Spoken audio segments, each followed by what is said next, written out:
Hello everyone. So today I'm going to talk about end-to-end image transmission system using semantic communications. My name is Professor Anil Fernando from Computer Science and Information Science Department from the University of Scotland in Glasgow in UK. So first of all, I would like to give you some overview to my research activities here in the department. So my expertise is on video communication, signal processing, and video coding domain. So I have been working in these domains for over 25 years now. So currently, I'm mainly looking at like how semantic communications can be used in video transmission and media transmission in wireless networks, and smart advertising, how the advertising domain can be revolutionized using machine learning and signal processing techniques for better usage of system resources and developing some new business models. And also, I'm looking at AI for different applications, including media, veterinary science, human health, agriculture, and all these different applications. And finally, I'm also working on computer vision and AI for digital health for identifying different diseases and helping the digital health domain to improve the quality of life in humans and animals. So first look at how the mobile communication has been evolved during the last 40 odd years. So we started with first generation of mobile for voice applications, and then we moved to second generation, which is based on circuit and packet switching. And then early 2000, we have witnessed the third generation of mobile, which is again based on packet switching and broadband. And 2010, we have moved into the fourth generation of mobile, where we use full IP and ultra broadband applications. Applications include mobile internet, mobile TV, HD videos, and voice. And today we are witnessing the fifth generation of mobile, where we managed to increase the integration with AI and machine learning, cloud and network slicing for different applications like AR, VR, 360 video, and wearable devices supporting for automated driving, we have, such as V2X, smart cities, telemedicine, IoT, and so on. And the bit rate we are talking about at the moment is can go up to 20 gigabits per second, and we are working on millimeter wave and massive MIMO technologies. And currently, researchers are working towards the next generation of mobile, which is the sixth generation of mobile, where we plan to use the fuller integration with AI and machine learning intelligence and terahertz communications. And target application is like space tourism, tactile internet, fully automated cars, holographic verticals, deep sea site, digital sensing, digital twins, and so on. And we expect to generate more than 1 terabits per second bit rate for these applications. And it's expected to be there into 2030. So this is the motivation for our work. So let's look at the current communication model, where we have the information source and then the transmitter. And between the transmitter and receiver, there is a communication channel which will introduce some noise to the system. And then we have the destination to recover the received signal and regenerate the message. So this concept was proposed like about 70 years now from now, proposed by Shannon in 1948. So what he proposed was like he defined a maximum theoretical capacity for the channel, which is related to the bandwidth B, which is usually measured in hertz, and then depends on the signal power and the noise power as well. So higher the bandwidth, higher the capacity, higher the signal power, higher the capacity. Again, lower the signal noise power, higher the capacity. So based on this equation, there is a limitation to the channel capacity, which is governed by the B and the signal noise ratio.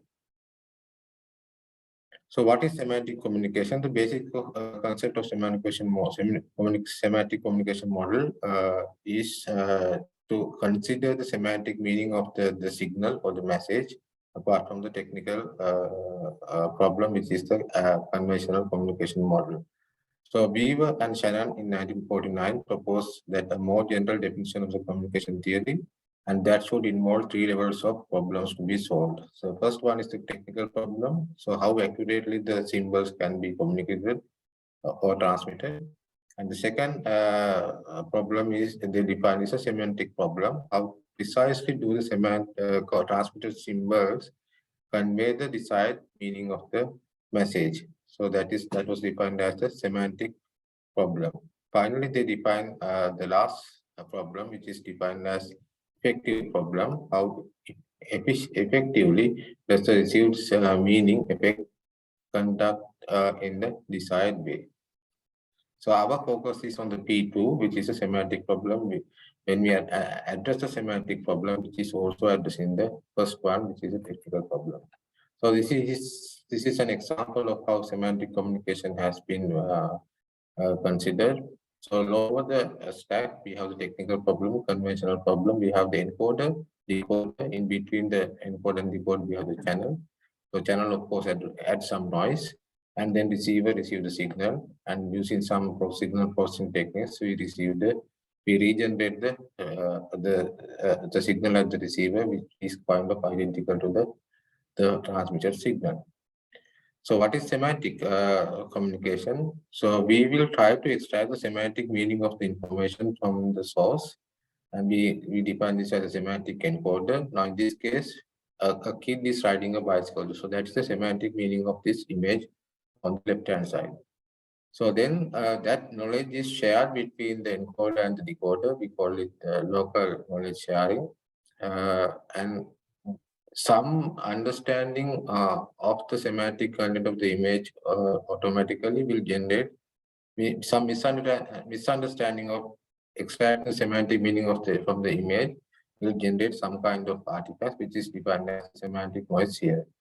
So other than that, once we extract the semantic meaning, so again that information is passed to the physical channel, which is same as the technical problem one or the technical problem, and transmitted to the channel, and then the decoder receive the signal together with the semantic meaning. So we will try to regenerate the same content at the receiver side. For humans, the content might not be that useful. The human may understand, okay, this is much worse than the original signal, but for some applications like machine, the semantic meaning from the image will be quite useful and quite satisfactory compared to the one which has been transmitted from the technical problem. So on top of that, the effectiveness problem is there. So we try to extract the abstract of source signal, and then we have this effectiveness encoder and effectiveness decoder, and then from that we should be able to generate the impact on the conduct of the destination user. So, but our focus is on the semantic problem for this research. So what is the objective? So objective of semantic communication is to deliver the semantic meaning of an image and not the exact form of the message, thereby drastically reducing the physical bandwidth requirement. So also in semantic communication, the main principle is to pursue semantic integrity rather than the lowering the bit or symbol error rates. So existing work on semantic communication focus only on text and speech information transmission and try to maintain the semantics meaning by using a language model. So design of a multimedia semantic communication system is essential because of the semantic content of image data is significantly richer and the resource prevention of the mobile communication channel is extremely high. So this is more important for massive video transmission that we will be considering in the future. So these are some of the applications of semantic communication that can be directly used in super high resolution video transmission, 3D video, AR, VR streaming, and machine-to-machine communication or human-to-machine communication, wireless sensor networks, and Internet of Things or Internet of Video Things. So objective of this study is to generate a platform for image transmission using semantic communication principles.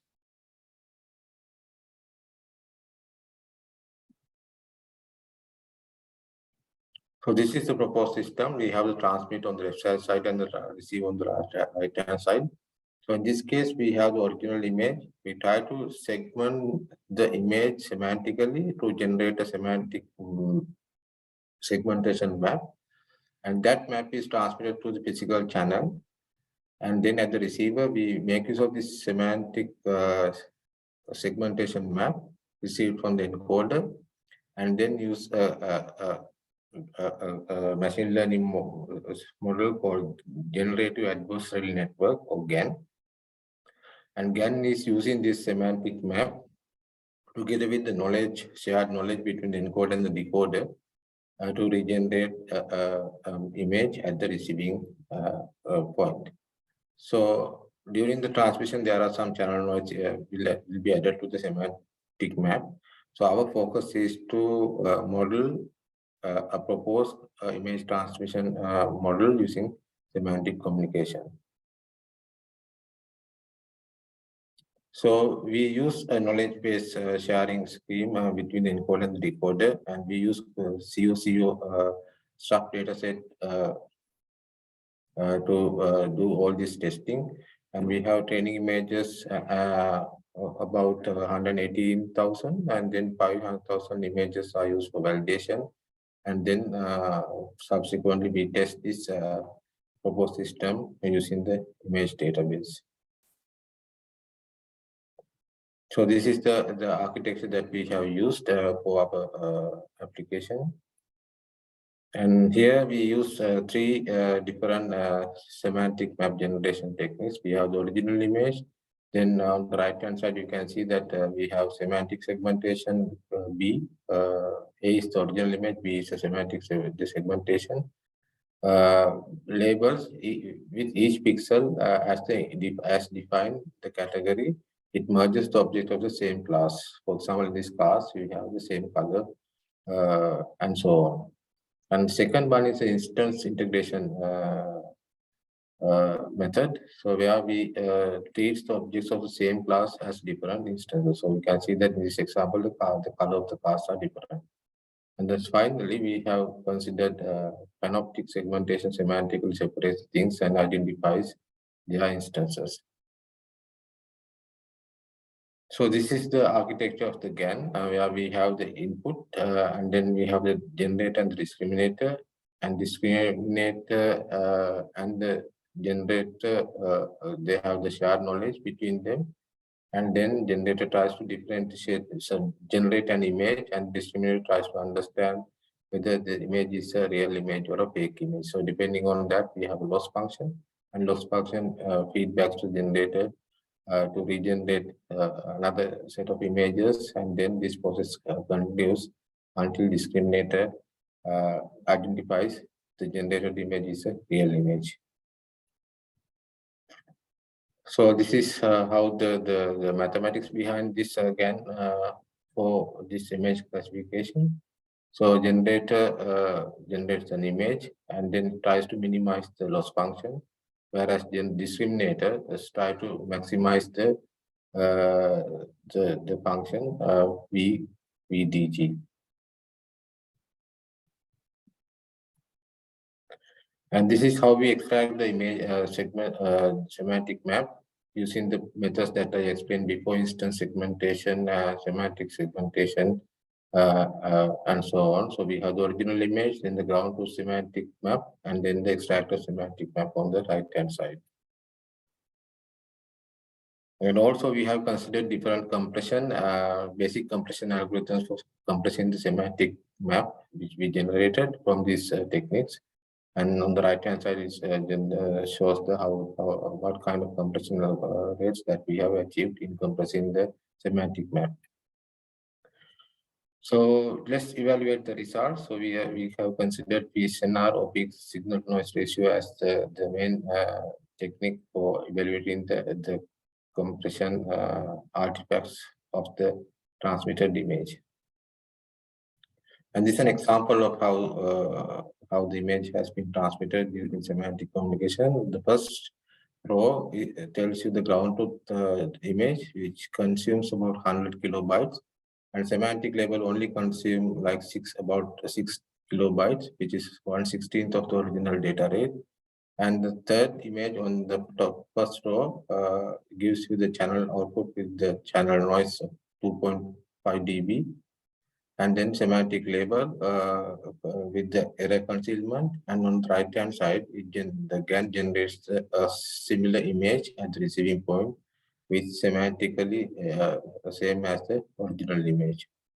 And the second row illustrates the joins, quantization, and channel noise, where we added some quantization noise as well apart from the channel noise.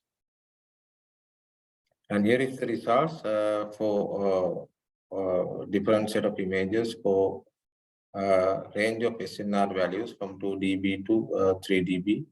And you can see that we are the below 3 dB, the quality of the images are getting down compared to the 3 dB, which is the saturation point. Up beyond 3 dB, you get the constant PSNR.